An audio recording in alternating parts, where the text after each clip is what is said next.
విరామం తర్వాత సఖీ కార్యక్రమానికి స్వాగతం.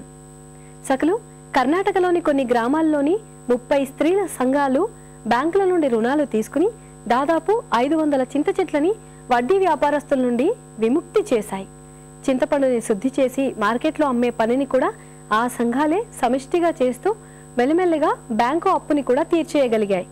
ఇప్పుడు చింత చెట్లున్న కుటుంబాలకి ప్రతి సంవత్సరం నికర ఆదాయం దొరుకుతోంది.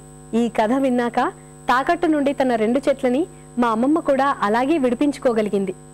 చూసేందుకు చాలా చిన్న విషయంగానే కనిపించిన గ్రామీణ స్త్రీలు గత 25 ఏళ్లుగా ఎదుర్కొంటున్న సమస్య ఇది. ఇప్పుడు చింత చెట్ల నుండి దొరికే చింతపండు పుల్లగానే కాదు, తీయగా కూడా ఉంది అంది మా అమ్మమ్మ నవ్వుతూ. మరి మీరేమంటారు?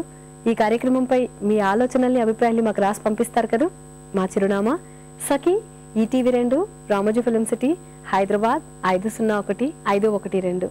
మా ఇమెయిల్ ఐడి saki@etv.co.in. మా ఫోన్ నంబర్ 0402355650.